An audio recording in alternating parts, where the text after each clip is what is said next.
Dar para Dios, no para los hombres. Y eso les invito a abrir sus Biblias en el Evangelio según Mateo, capítulo 6, donde vamos a estar, donde continuamos esta tarde con nuestra serie expositiva del Sermón del Monte. Y hoy nos encontramos en esos versículos del 2 al 4. Pero para mantener el contexto de la enseñanza, vamos a volver a leer del 1 al 4. Vamos a empezar por el principio. Aquel versículo 1 que, si recuerdan, ya estuvimos meditando en el anterior sermón, hace 2 semanas, creo que fue, ¿no? ¿2 o 3? 2. Bueno. Dice la palabra del Señor ahí, Mateo capítulo 6, versículo del 1 al 4, dice: Guardaos de hacer vuestra justicia delante de los hombres, para ser vistos de ellos. De otra manera, no tendréis recompensa de vuestro Padre que está en los cielos. Cuando pues des limosna, no hagas tocar trompeta delante de ti, como hacen los hipócritas en las sinagogas y en las calles, para ser alabados por los hombres. De cierto os digo que ya tienen su recompensa. Mas cuando tú des limosna, no sepa tu izquierda lo que hace tu derecha, para que sea tu limosna en secreto, y tu Padre que ve en lo secreto te recompensará en público. Oremos, hermanos. Amén. Amén. Bien, hermanos, pues primero me gustaría comenzar con una pregunta. Una pregunta que va mucho más allá de las apariencias externas. Y la pregunta es: ¿para quién haces lo que haces? Hermano, ¿para quién haces lo que haces? Hermana, ¿para quién haces lo que haces? Esa es la gran cuestión que atraviesa este pasaje. Jesús, en el Sermón del Monte, no se conforma con mirar la superficie de nuestras acciones. Él abre nuestro corazón y nos confronta en lo más profundo. No le basta con que demos, con que oremos, con que ayunemos. Cristo va directo a nuestras motivaciones, Cristo va directo a nuestras intenciones, a las intenciones que salen de nuestro corazón. Recordemos que la última vez estuvimos viendo que esta sección del Sermón del Monte describe la vida del cristiano que camina en este mundo y camina consciente de la presencia de Dios, sometido a su voluntad y dependiendo totalmente de Él, dependiendo totalmente de Dios. Como bien señaló el teólogo reformado John Stott, el Sermón del Monte no presenta un ideal inalcanzable, sino el retrato real de lo que significa vivir bajo el señorío de Cristo. Aquí hay algo, hermanos, profundamente solemne. La piedad que impresiona a los hombres puede ser repugnante a Dios. El aplauso de la tierra no siempre, hermanos, coincide con la aprobación del cielo. Lutero lo expresó de una manera con mucha crudeza. Él dijo: el hombre no puede justificarse ni con 1000 obras, porque aún la mejor de ellas está manchada de pecado. Y eso, hermanos, es exactamente lo que Jesús está desenmascarando en este pasaje. La religiosidad hipócrita, hermanos, el culto vacío, la obra hecha para la galería, para el público. Pensemos un momento. ¿Qué peligro es mayor para la iglesia de hoy? ¿El ateísmo que vemos en el mundo o la religiosidad vacía dentro de la iglesia? El ateo al menos reconoce su incredulidad. El religioso hipócrita se engaña a sí mismo creyendo que sirve a Dios, cuando en realidad solo está sirviendo a su propio orgullo. Por eso Jesús, hermanos, comienza con la primera disciplina, el dar. Y noten bien, hermanos, no dice si das como si fuera opcional, sino cuando des. El dar, hermanos, es parte de la vida cristiana. El dar es el fruto de un corazón transformado por la obra del Espíritu Santo. El cristiano verdadero, hermanos, no se pregunta si debe dar, sino cómo hacerlo y con qué espíritu hacerlo. Eso es lo que se pregunta un verdadero cristiano, porque su corazón ha sido transformado por el Evangelio. Y ahí está el punto central. Lo importante no es tanto el hecho de que demos, no, sino cómo y por qué das. Ese es el punto, eso es lo importante. Porque delante de Dios no se mide solamente la acción, delante de Dios se mide el corazón que produce esa acción. En los días de Jesús en Jerusalén era muy común que los ricos hicieran sonar trompetas cuando entregaban grandes limosnas en el templo o en las plazas públicas. No está del todo claro que fueran trompetas literal o si eran metáforas, pero la idea es evidente. Su caridad era un espectáculo. Estaba de cara a la galería. La gente los aplaudía. A esta gente, a estos ricos, la gente los aplaudía, los honraba y sus nombres quedaban escritos, grabados en la memoria del pueblo. Imaginemos la escena, un fariseo caminando hacia la tesorería del templo con una bolsa bien cargada de monedas y bien visible, esperando a que todos se giren al escuchar cómo las monedas caen en los cofres. Los pobres, los necesitados, miran con esperanza, pero el corazón de aquel hombre, el corazón de aquel fariseo, no está en Dios, ni en el prójimo, está en sí mismo, está en él mismo. Y hermanos, qué parecido es esto en nuestro tiempo. Quizá hoy pues no hace sonar trompetas. Quizás hoy no hace ni sonar trompetas, pero pensemos por un momento, muchas veces estamos buscando la mirada ajena. Muchas veces, nosotros mismos. Muchos, y yo lo he visto mucho, me imagino que vosotros también, muchos, suben fotos y vídeos en las redes sociales ayudando a la gente. Para mostrar que están ayudando a alguien. Cuentan públicamente cuánto han dado. Hay muchos que necesitan que los feliciten para sentirse bien con esa ofrenda que han dado. Necesitan que se lo hagan, que les feliciten para ver que esa ofrenda ha servido para algo. La ostentación ha cambiado de forma, hermanos, pero no ha cambiado de esencia. La esencia es la misma. Toda la sección del capítulo 6 se puede dividir en dos partes claras que ya vimos en el sermón anterior, si recuerdan. Desde el versículo 1 al versículo 18, Jesús habla de lo que podríamos llamar la vida devocional del creyente: dar, orar, ayunar. Del versículo 19 al versículo 34 se ocupa de la vida práctica, es decir, cómo administramos los bienes, cómo enfrentamos las preocupaciones y cómo buscamos primeramente el reino de Dios. Cristo enseña que el creyente no vive fragmentado, es decir, no solo tiene un espíritu que cultivar, sino que también tiene una familia que amar, responsabilidades que atender y también tiene necesidades terrenales que afrontar. El Señor se ocupa de ambos aspectos y en ambos recuerda que vive delante de Dios, para Dios y en total dependencia de Dios. Jesús da por sentado, hermanos, que sus discípulos practicarán estas obras piadosas. Él dice cuando des. Cuando des. Eso significa que son marcas visibles de una fe verdadera. El cristiano practica la misericordia. El cristiano ora. El cristiano mortifica su carne. Estas tres acciones, hermanos, resumen de manera simbólica toda la vida espiritual de un creyente. Hacer misericordia, tu relación con los demás. Ayunar, tu lucha contra la carne. El orar, tu comunión con Dios. Ahora, no te pienses que estas prácticas te van a salvar. Ojo, estas prácticas no salvan. Nadie será justificado por dar, por ayunar o por orar. Nadie. Pero todo, escuchen bien, todo verdadero cristiano evidenciará su fe viva a través de ellas, a través de esas prácticas. Como bien dijo Jonathan Edwards, la fe verdadera se muestra no por lo que decimos creer, sino por lo que esa fe produce en la vida.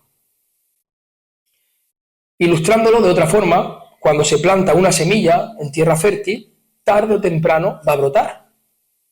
El tallo que emerge no es lo que le dio vida a esa semilla, no, sino la evidencia de que había vida en ella, en la semilla. Si nada brota, es porque la semilla estaba muerta.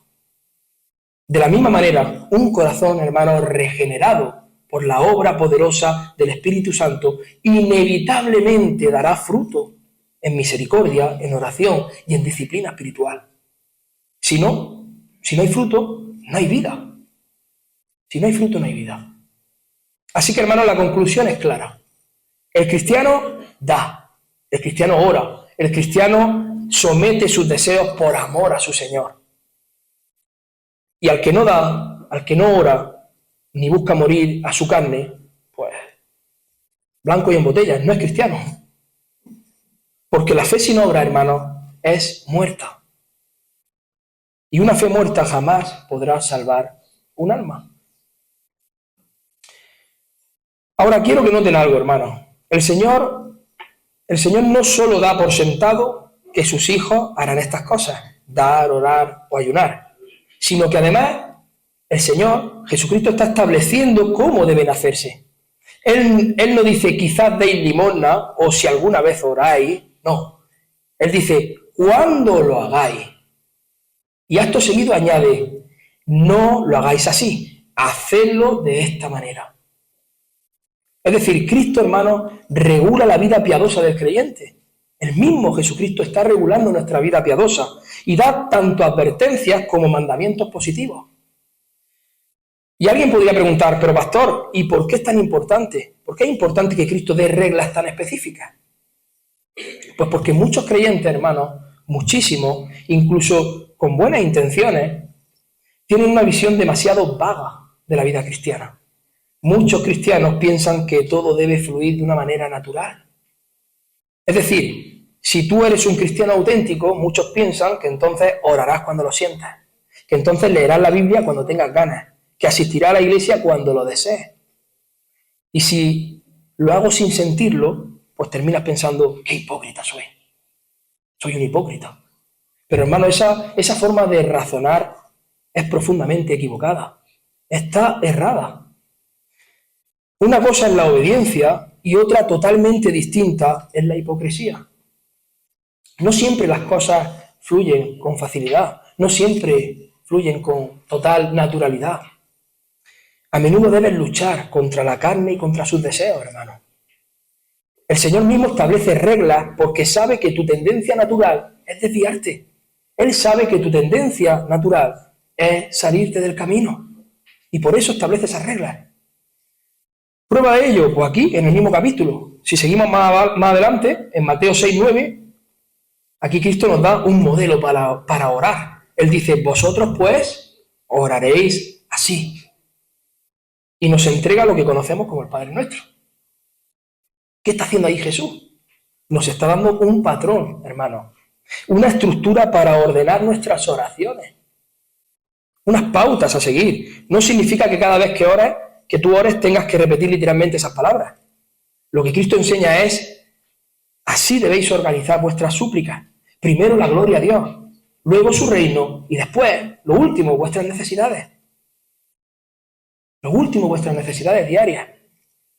En otras palabras, nuestro Señor Jesucristo, el Hijo de Dios, que es Dios encarnado, demuestra que incluso la oración, que algunos piensan que debe ser espontánea, pero incluso la oración necesita dirección, necesita orden y necesita disciplina.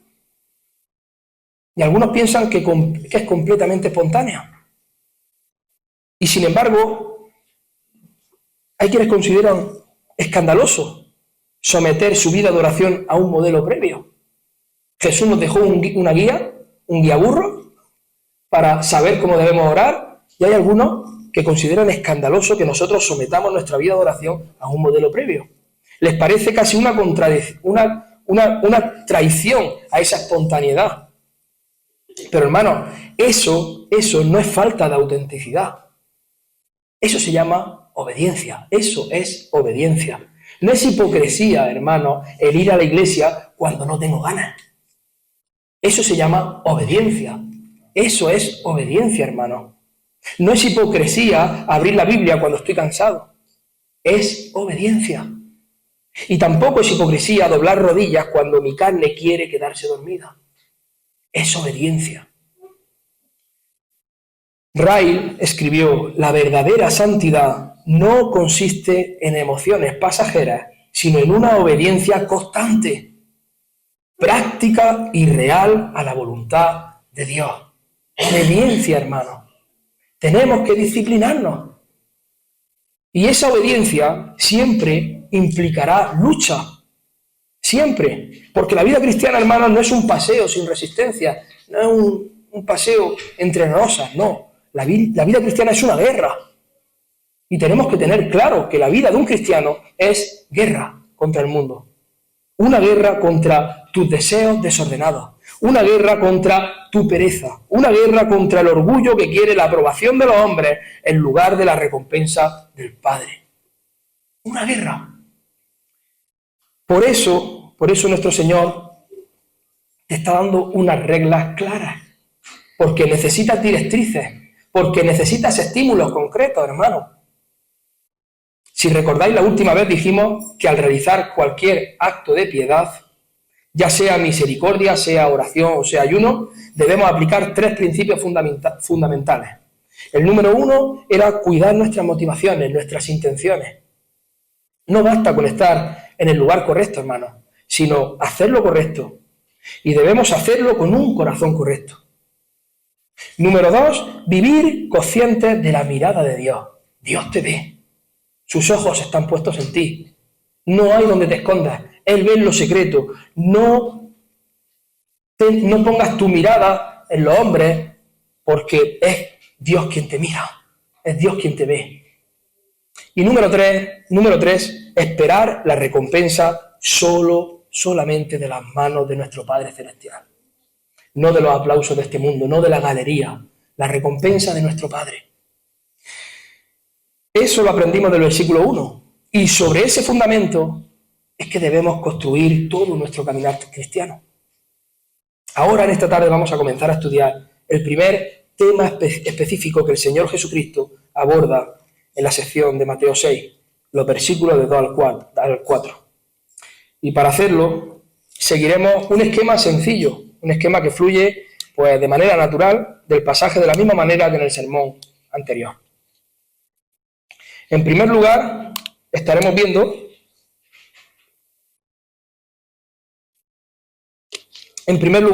viendo la naturaleza del deber al que Cristo se refiere.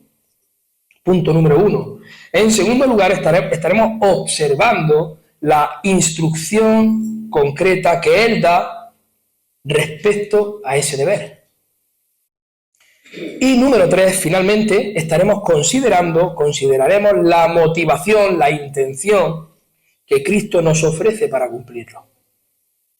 Así que comencemos entonces con la naturaleza del deber. ¿De qué está hablando nuestro Señor en este texto? La respuesta fácil, en el versículo 2. Cuando pues des limosna. Cristo se refiere aquí al acto de dar limosna. Ahora bien, ¿qué significa exactamente esto de dar limosna en este contexto? Es interesante notar que la palabra griega usada aquí proviene de la misma raíz de donde también se traduce misericordia. Están íntimamente relacionadas las palabras.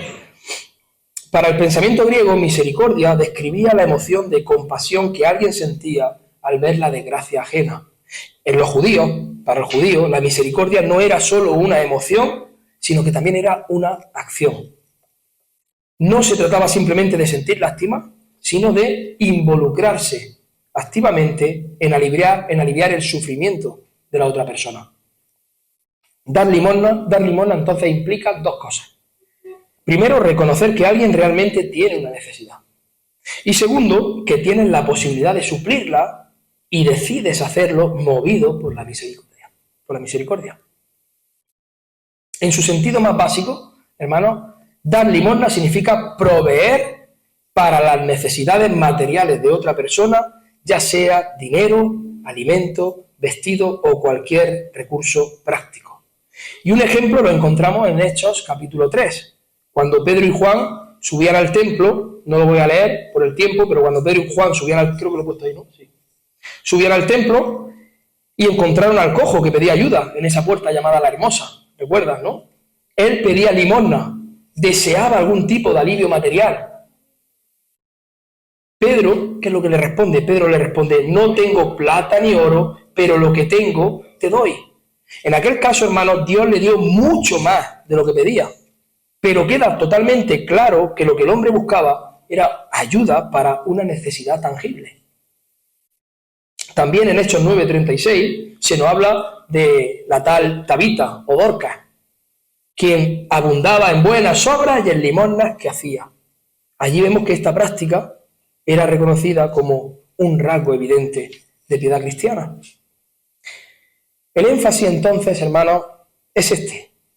Cristo da por sentado que sus discípulos se involucrarán en suplir las necesidades materiales de aquellos que sufren. Cristo lo da por sentado. Y sí, está claro que hay principios que regulan cómo y a quién damos. Como ya hemos estado estudiando en Mateo 5, 40 y 42, si recuerdan. Al que te pidas, dale. Aquel texto que estuvimos viendo. Entendiendo que no se trata de dar indiscriminadamente. Pero lo importante aquí es notar, hermanos, que el Señor asume que un cristiano genuino, alguien que ha nacido de nuevo, no va a cerrar sus manos ni su corazón frente a la necesidad del prójimo. El apóstol Juan lo expresa con total claridad. Primera de Juan 3:17. Ahí dice, Primera de Juan 3:17 dice, pero el que tiene bienes de este mundo y ve a su hermano tener necesidad y cierra contra él su corazón, ¿cómo mora el amor de Dios en él? La respuesta es obvia, no mora. Una persona incapaz, hermanos, de tener misericordia práctica hacia su hermano, no puede afirmar que el amor de Dios vive en él. No puede, porque no mora. ¿Por qué? Pues porque el cristiano verdadero, hermano, sabe lo que es haber sido objeto de la más grande misericordia. Un cristiano verdadero lo sabe. Es consciente de su miseria espiritual y de que cayó un día delante del trono de la gracia, clamando por ese perdón. Y Dios en Cristo no lo desechó. No lo echó fuera. Dios no retuvo a su Hijo amado en quien se complace, hermano, sino que lo entregó para suplir nuestra necesidad más profunda, el perdón y la salvación. Gloria a Dios. Por eso el creyente que ha experimentado esta misericordia divina, preciosa, gloriosa, no puede endurecer su corazón ante el necesitado. No puede. No puede mirar para otro lado, si recuerdan, como aquel sacerdote en el camino. No puede.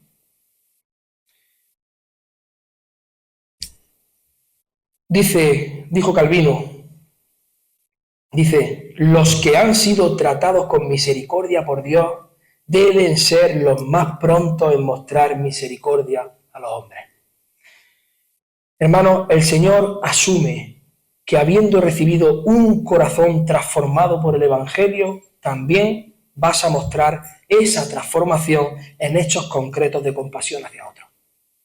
Así lo asume Cristo, lo da por hecho. Eso sí, debemos notar que la limosna no se limita únicamente a esa provisión material. El sentido más amplio de esta palabra incluye todo acto de misericordia, es decir, desde un vaso de agua dado en nombre de Cristo, como vemos en Mateo 10:42, y cualquiera que dé a uno de estos pequeñitos un vaso de agua fría solamente por cuanto es discípulo, de cierto os digo que no perderá su recompensa, hasta una visita al enfermo, incluso una palabra de consuelo, o un hombro dispuesto a cargar con las cargas de otro, como dice Gálatas 6:2, sobrellevar los unos las cargas de los otros y cumplir así la ley de Cristo. En conclusión, hermanos, cuando Cristo dice cuando des limosna, Él está afirmando el cristiano verdadero, por la obra del Espíritu Santo en su corazón, esa obra sobrenatural, será alguien que vive practicando esa misericordia. Practica la misericordia, da limosna. El deber del que Cristo habla aquí, hermanos, no se limita únicamente a dar limosna en sentido estricto, sino a algo mucho más amplio, a hacer misericordia. Toda acción activa dirigida a suplir la necesidad del otro, sea material o sea espiritual, entra en lo que el Señor está señalando aquí, en lo que el Señor está enseñando aquí. Cuando oras por alguien en dificultad, cuando compartes el Evangelio con un inconverso, cuando consuelas a un hermano en medio del dolor, o incluso cuando amonestas en amor a alguien que ha sido descuidado, estás ejerciendo misericordia, hermano. Así que el texto podría traducirse de esta manera que he puesto aquí. Cuando hagáis misericordia, no hagas tocar trompeta. Cuando hagáis misericordia, no sepa tu izquierda lo que hace tu derecha. Para que sea tu misericordia en secreto, y tu Padre que ve en lo secreto te recompensará en público. Misericordia, mi hermano. Esa es la naturaleza del deber. No solo dar algo de tus manos, sino dar de tu corazón. Dar de tu corazón en acciones concretas de compasión. Ahora vamos a avanzar al segundo punto. El mandamiento específico. El mandamiento específico que Cristo da sobre ese deber. El Señor lo formula con un aspecto negativo y con otro aspecto positivo. Veamos el primero, el negativo. Versículo 2. Vamos a leerlo otra vez. Dice, cuando pues des limosna, no hagas tocar trompeta delante de ti, como hacen los hipócritas en las sinagogas y en las calles, para ser alabados por los hombres. De cierto os digo que ya tienen su recompensa. Cristo prohíbe, hermanos, tajantemente que el creyente practique la misericordia de la misma forma que lo hacían los hipócritas. Y aquí volvemos a lo que dijimos en el sermón pasado. No basta con hacer lo correcto, sino que también importa la intención, la motivación del corazón.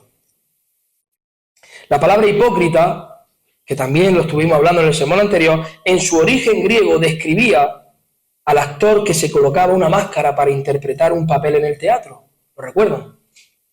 Con el tiempo, esa palabra se utilizó para señalar a quien pretende ser lo que no es. Eso es lo que Cristo está denunciando aquí. Una vida de apariencia, hermanos. Una espiritualidad que no nace de la realidad interior, sino que es mera actuación. El actor, hermanos, finge. El actor finge alegría, finge tristeza, finge amor, finge ira, pero todo es ficción, todo es mentira, forma parte del papel. Lo que mueve al público a aplaudir precisamente es esa capacidad de fingir. Cuanto más finge, más aplausos recibe. Jesús advierte, no viváis vuestra piedad como actores. Jesús advierte, no uséis máscaras espirituales. Jesús advierte, no pretendáis que vuestro servicio nace de la misericordia, cuando en realidad lo que buscáis es el reconocimiento. De eso está advirtiendo Jesús. ¿A quiénes tenía en mente a Jesús? Jesús, ¿a quiénes tenía en mente? Pues, obvio, a los escribas y fariseos, sin duda. Estos hombres eran especialistas, hermanos, en representar papeles, en fingir.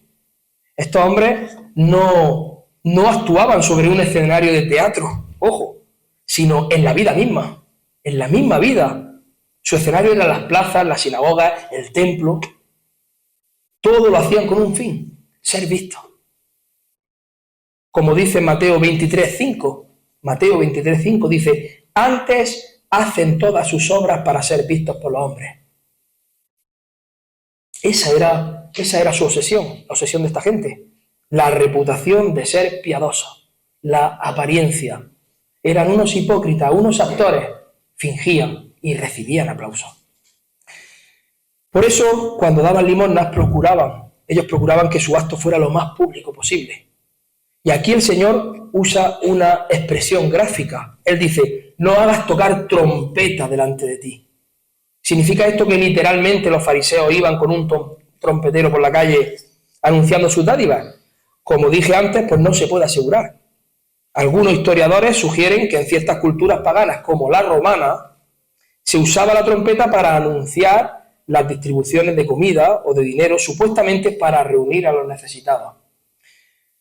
Otros comentaristas piensan que Jesús está usando una metáfora, comparando la ostentación de los fariseos con un espectáculo teatral que debía ser anunciado. Sea cual fuera el trasfondo histórico, hermanos, el principio es clarísimo. No uses las necesidades ajenas como un escaparate para tu propio ego. No conviertas, hermano, la misericordia en un espectáculo público para ganar aplausos. No hagas eso, hermano. Imagina a un empresario moderno que en lugar de ayudar discretamente a una familia necesitada, organiza una rueda de prensa, pone su logo y en cada bolsita va pegando, pues en cada bolsa de comida, ¿no? Va pegando su cartelito con su logo y contrata cámaras para grabar ese momento. ¿Qué busca realmente? Oye, que yo he visto iglesias que hacen eso, a gran escala. ¿Qué es lo que buscan? ¿El bienestar del necesitado? ¿O qué es lo que están buscando? ¿O están buscando la ovación de la multitud? Eso es exactamente la actitud que Cristo está denunciando aquí, hermano. Cuán engañoso es nuestro corazón. Cuán engañoso es tu corazón, hermano. Qué sutil es nuestro egoísmo. A veces tú no usas trompetas ni carteles, pero, hermano, buscas maneras de que se sepa lo que has hecho. Muchas veces. Muchas veces lo hacemos sentir en una simple conversación. Lo dejamos caer, como el que no quiere la cosa, para que sepan que lo he hecho. Claro. Lo dejamos caer en una publicación en internet, ahora con esto de las redes sociales. Lo insinuamos de modo que al final, hermano, el objetivo se cumple. Los demás lo saben. Ese es nuestro objetivo. Los demás lo saben. No es la gloria de Dios, es que los demás lo sepan. Y eso pasa mucho. Owen escribió: el pecado más peligroso es aquel que se disfraza de virtud. Y no es cierto, hermanos, que muchas veces disfrazas de espiritualidad lo que en realidad es hambre de reconocimiento. Así es, muchas veces, no una ni dos, muchas veces. Cristo te está llamando a cuidar esa tendencia. Cristo te está llamando a cuidar esa tendencia. No te engañes, el orgullo puede convertir incluso un acto de misericordia en un pecado. Por eso el Señor dice con tanta claridad: cuando des limosna, no lo hagas como los hipócritas. Cristo advierte con mucha claridad: si haces las cosas para ser visto por los hombres, si lo que buscas es su reconocimiento, entonces recibirás exactamente eso, la alabanza de los hombres, y ya está. Pero no vas a recibir nada más. En otras palabras, tendrás tu recompensa aquí en la tierra, pero no la vas a tener en el cielo. ¿Se dan cuenta? ¿Os dais cuenta de la seriedad del asunto? Lo que aparenta ser adoración puede ser en realidad una función teatral. De la misma manera que los hipócritas, que aquellos escribas, que aquellos fariseos, que alguien que está fingiendo en un teatro, de la misma manera. Y Dios no se complace en actores, sino en adoradores, en espíritu y en verdad. En eso se complace Dios. Puedes engañar a la iglesia, puedes engañar incluso a tu pastor, puedes engañar incluso a tu familia, pero no puedes engañar a Dios, hermano. No podemos engañar a Dios. Él no ve solo lo que hace, Él ve también por qué lo hace, porque Él ve lo más profundo de tu corazón. Como vemos en 1 Samuel 16:7, Jehová mira el corazón. Jehová mira el corazón. Y ahora, llegado a este punto, pregunto lo mismo que al principio. La misma pregunta: ¿para quién hace lo que hace, hermano, hermana? ¿Para la gloria de Dios o para la ovación de los hombres? Cuando ayudas a alguien, ¿lo haces para sentirte bien contigo mismo o realmente porque el amor de Cristo te constriñe? Cuando sirves en la iglesia, ¿buscas ser notado o buscas que Cristo sea exaltado? El peligro de un corazón, hermanos, que da para ser visto es que puedes estar convencido de que estás sirviendo a Dios. Puedes estarlo cuando en realidad solamente te estás sirviendo a ti mismo. Y es muy peligroso. ¿Qué es más peligroso, los ateos? La pregunta que hacíamos al principio. O esa iglesia vacía. Qué tragedia, hermanos, dar tanto, sacrificarte tanto, y al final descubrir que no había nada para ti en el registro eterno de Dios. Piensa en ello. Entonces, ¿qué debemos hacer? Pues el Señor nos da el mandamiento positivo en el versículo 3 y 4. Él dice: mas cuando tú des limosna, no sepa tu izquierda lo que hace tu derecha, para que sea tu limosna en secreto, y tu Padre que ve en lo secreto te recompensará en público. Hermanos, fíjense bien en esto, presten mucha atención. Aunque dar limosna o hacer misericordia encierra un peligro, el peligro del orgullo, el peligro de la vanagloria, el remedio no es dejar de hacerlo. A ver si ahora estás pensando: oye, pues para no ser un hipócrita, pues dejo de hacerlo. No. Jesús no dice: como corre el riesgo de ser hipócrita, mejor no des nada. No. Al contrario, el Señor sigue asumiendo que sus discípulos darán, que ellos van a dar. Lo que cambia es la manera en que deben hacerlo. El problema es eso, que algunos, con tal de evitar el peligro de buscar la gloria humana, pues terminan paralizados. Piensan: no quiero ser hipócrita, así pues que yo, lejos, ni con un palo. Prefiero estar lejos, no me involucro, pero hermanos, ese no es el camino. El remedio no es la inactividad en una iglesia. Tú como cristiano tienes que ser parte activa de ese cuerpo. El remedio es la obediencia acompañada de una lucha constante con nuestro propio corazón. Ese es el remedio.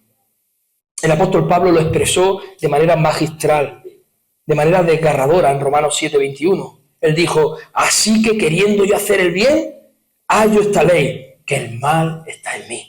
El mal está en nosotros. Cada vez que nos disponemos a obrar bien, hermano, descubrimos inmediatamente que el pecado se levanta dentro de nosotros. ¿La solución? ¿Dejar de hacer el bien? De ninguna manera, no. La solución es hacer el bien. Hacer el bien y al mismo tiempo pelear contra el mal que aún mora en nosotros. Esa es la vida del cristiano. Guerra. Imaginen a un médico que trabaja día tras día atendiendo a enfermos en el hospital. Ese médico sabe que está expuesto a contagiarse, a desgastarse, incluso a ser criticado. ¿Debería entonces ese médico dejar de ejercer la medicina? Claro que no. Su deber es seguir sanando, pero tomando las precauciones necesarias. Así también el cristiano, hermano. Aunque el cristiano sepa que su corazón es engañoso y que el orgullo se levanta, no debe dejar de hacer misericordia, sino aprender. Lo que debemos hacer es aprender a combatir ese pecado mientras obedece. Eso es lo que tienes que hacer. Lo mismo ocurre con cada ministerio. Cuando un creyente sirve, cuando un creyente canta, cuando enseña, siempre existe el riesgo de que su corazón busque reconocimiento. El riesgo está ahí. El punto no es dejar de servir, sino recordar, como decía John Flavel, lo poco que somos y lo poco que hacemos es únicamente por la gracia de Dios, y a Él solo pertenece toda la gloria. ¿Y cuál es el remedio que nuestro glorioso Señor Jesucristo nos da? Pues Jesús va más allá de prohibir la publicidad externa. No solamente nos dice: no busquen el aplauso de otros. Él añade: que ni tu izquierda sepa lo que hace tu derecha. Es decir, no busques ni siquiera el aplauso interno de tu propio corazón. ¿Veis dónde está el punto? Ni siquiera busques ese aplauso interno que hay en tu corazón. Ese, hermano, es un nivel mucho más profundo, porque algunos tienen suficiente sentido común para no exhibirse delante de otros, pero en su interior se aplauden a sí mismos. En su interior dicen: qué generoso fui, oh, qué bueno soy, qué espiritual soy, cuánto bien hago. Y eso, hermano, es tan peligroso como el orgullo externo. Jesús nos pide que obremos de tal forma que incluso nuestro yo interior no se gloríe en lo que hacemos, hermano. Recordemos al fariseo de Lucas 18, cómo se daba golpes de pecho. Él oraba, él ayunaba, él diezmaba, ¿no? Y decía consigo mismo, él se congratulaba, él mismo: yo no soy como ese, yo hago todas estas cosas. Ese espíritu puede infiltrarse en cualquiera de nosotros, en cualquiera, y debemos estar al acecho, preparados. Ahora bien, no debemos llevar esta instrucción a un extremo literal. En ocasiones, hermanos, es inevitable que otros se enteren de lo que hacemos. Bernabé, por ejemplo, en Hechos 4:37, si recuerdan, vendió una heredad y puso el dinero a los pies de los apóstoles. Pablo mismo, el apóstol Pablo, en 2 de Corintios 8:2, habló públicamente de la generosidad de las iglesias de Macedonia. ¿Para qué? Para estimular a otros creyentes. El punto no es esconder absolutamente todo, sino guardar nuestro corazón.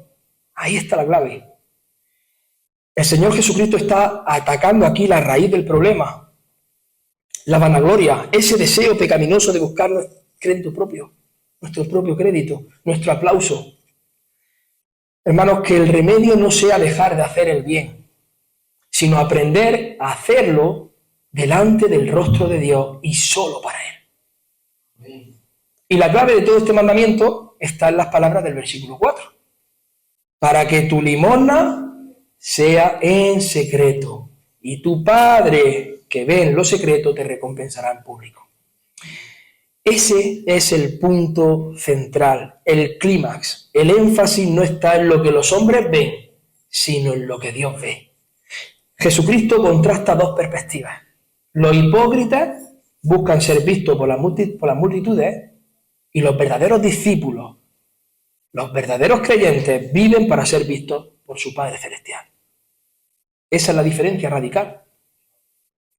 Muchos se quejan amargamente y dicen, nadie nota lo que hago, es que nadie agradece mis sacrificios, es que mira todo lo que hago y pasan de mí, es que nadie reconoce mi esfuerzo. ¿Cuántos conocemos así? Muchos. Y algunas veces a lo mejor nosotros lo hemos hecho. ¿Qué está confesando en realidad esa persona? Que su intención desde el inicio fue ser vista por los hombres. Su propio ego. Y lo trágico en estos casos, así, es que ni lo uno ni lo otro. Es decir, no recibió ni el aplauso humano, porque nadie lo notó, ni va a recibir recompensa divina, porque no lo hizo para Dios. Y eso, qué condición más triste, hermano. Qué condición más triste. ¿Das para ser notado o te basta con que Dios te vea? Eso es una pregunta que debemos meditar en ella.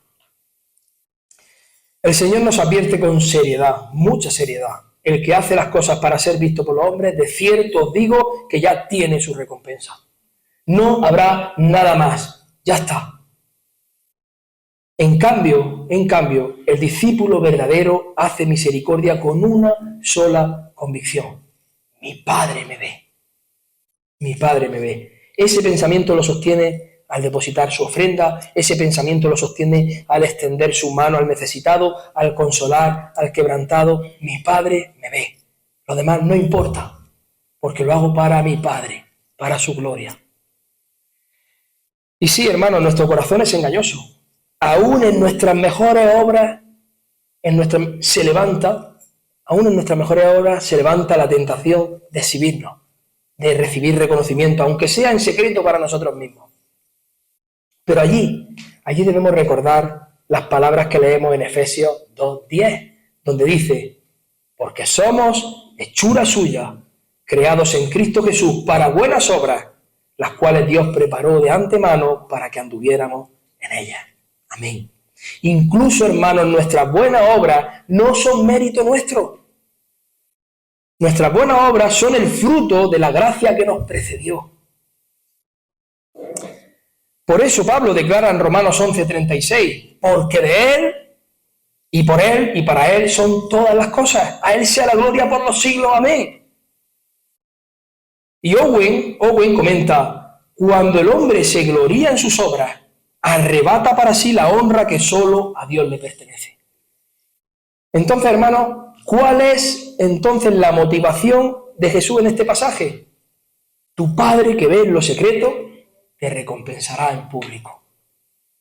Esa es la motivación. Esa debe ser nuestra intención, nuestra motivación. Mi Padre que ve en lo secreto me va a recompensar en público. lo hago por mi Padre. Mateo 25, 31 al 36. Y lo voy a leer entero, este sí.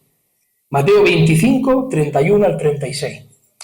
Cuando el Hijo del Hombre venga en su gloria y todos los santos ángeles con él, entonces se sentará en su trono de gloria y serán reunidas delante de él todas las naciones, y apartará los unos de los otros, como aparta el pastor las ovejas de los cabritos, y pondrá las ovejas a su derecha y a los cabritos a su izquierda. Entonces el rey dirá a los de su derecha: venid, benditos de mi Padre, heredad el reino preparado para vosotros desde la fundación del mundo. No porque hicieron mucha obra acumulada hasta lograr la salvación. El reino no se compra, hermano. El reino se hereda. El reino es un regalo concedido que no ha concedido Dios desde antes de la fundación del mundo. Es un regalo, solo por gracia. Y continúa: porque tuve hambre y me disteis de comer. Tuve sed y me disteis de beber. Fui forastero y me recogisteis. Estuve desnudo y me cubristeis, enfermo y me visitasteis, en la cárcel y vinisteis a mí. Hermano, esa herencia se recibe por medio de la fe y del arrepentimiento. Y esa fe verdadera siempre, siempre, siempre produce fruto. Por eso Cristo muestra públicamente las evidencias.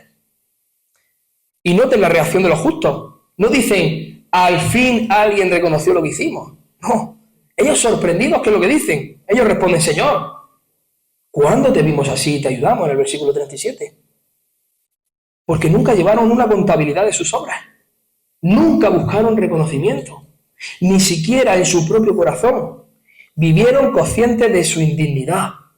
Vivieron conscientes sabiendo que todo lo hicieron por pura gracia. Que todas sus obras la hicieron por pura gracia. Como Pablo mismo decía en Romanos 7, 18, dice: yo sé que en mí, esto es, en mi carne, no mora el bien. Y aún en sus mejores actos reconocía la mezcla de pecado en su interior. Ese es el sentir del verdadero cristiano, mi hermano. Nunca presume de sus obras, sino que se percibe a sí mismo como un siervo inútil, que lo poco que hizo fue solo lo que debía hacer. Y ni siquiera lo hizo como debía. Ese es el sentir de un verdadero cristiano. Y sin embargo, ¿qué sucederá en el día final? Esos creyentes imperfectos, débiles, que nunca hicieron nada de manera perfecta, pero que mortificaron su carne y obedecieron al Señor por amor, escucharán las gloriosas y maravillosas palabras, más gloriosas jamás pronunciadas, que ya las leímos en el sermón anterior también. Mateo 25, 23. Bien, buen siervo y fiel, sobre poco has sido fiel, sobre mucho te pondré, entra en el gozo de tu Señor. Amén. Hermano, esa es la verdadera motivación, esa es la verdadera intención de nuestro corazón, la verdadera intención, el aplauso del Padre y del Hijo en aquel día.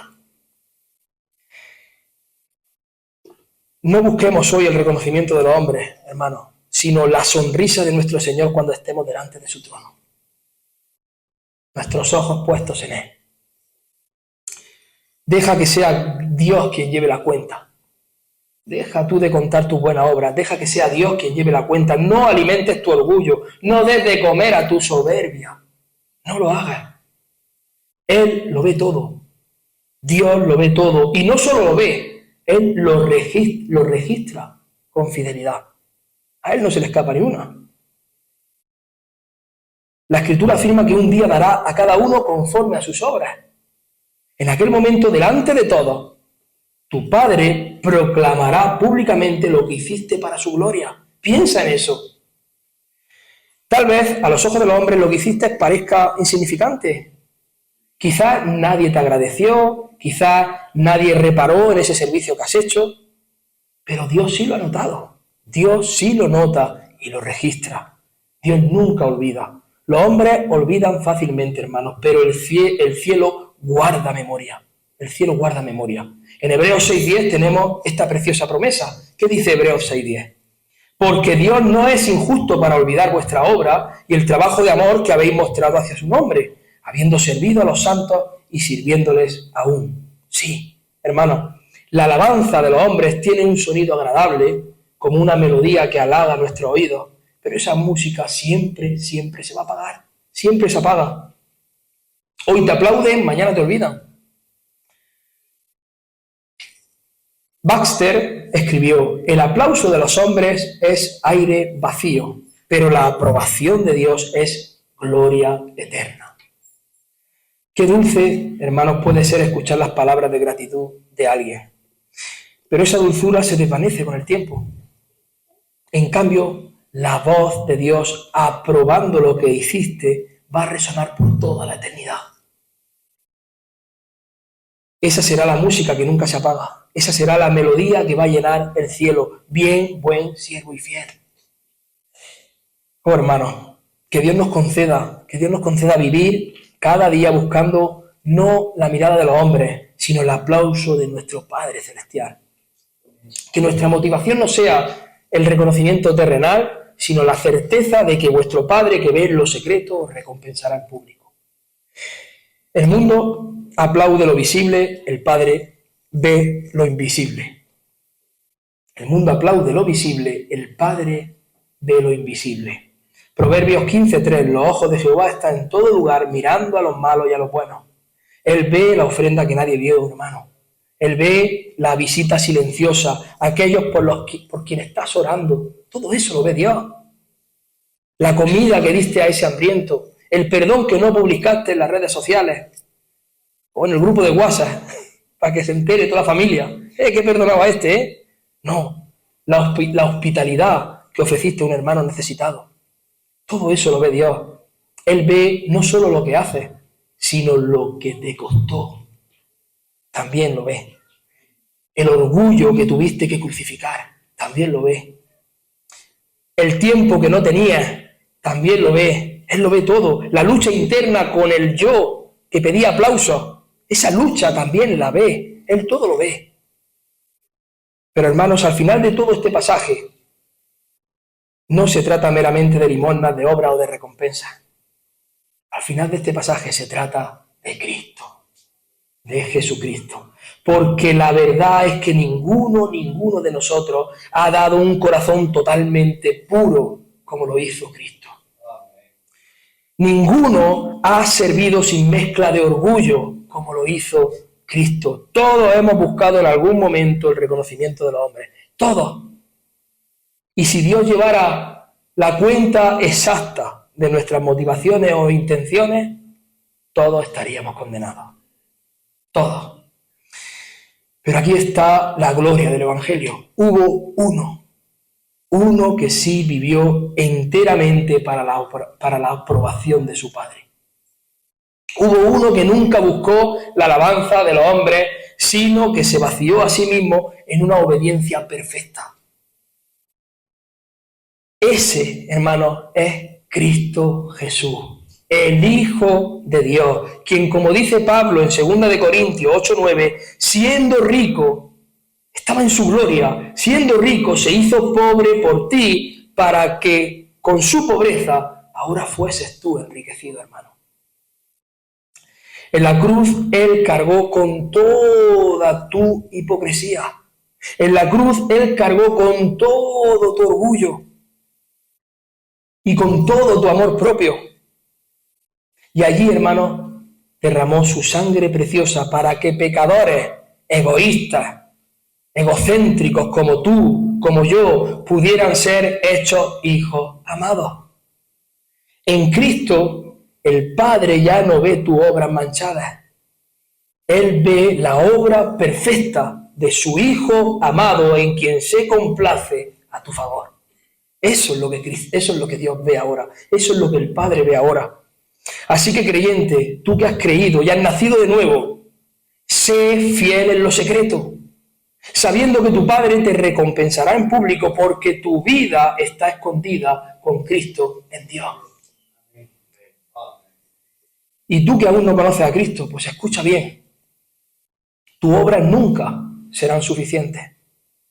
Tus intentos siempre quedarán cortos. No alcanzas al estándar que Dios tiene. Pero hoy Dios te ofrece a su Hijo. Hoy Dios te ofrece a su Hijo como justicia perfecta, como tesoro eterno, como una herencia segura, hermano. Así que, amigo, recuerda que el día vendrá cuando todos, absolutamente todos, compareceremos delante del trono. Todos. Y solo habrá dos voces posibles. Oiremos las palabras terribles: nunca os conocí, o escucharemos la voz gloriosa del Salvador diciendo: bien, buen siervo y fiel, entra en el gozo de tu Señor. Ese día, hermano, el único aplauso que importará será el del Padre por causa de Cristo. Amén. Y ese aplauso, hermano, resonará por los siglos de los siglos. A Dios sea toda la gloria, hermano. Vamos a orar.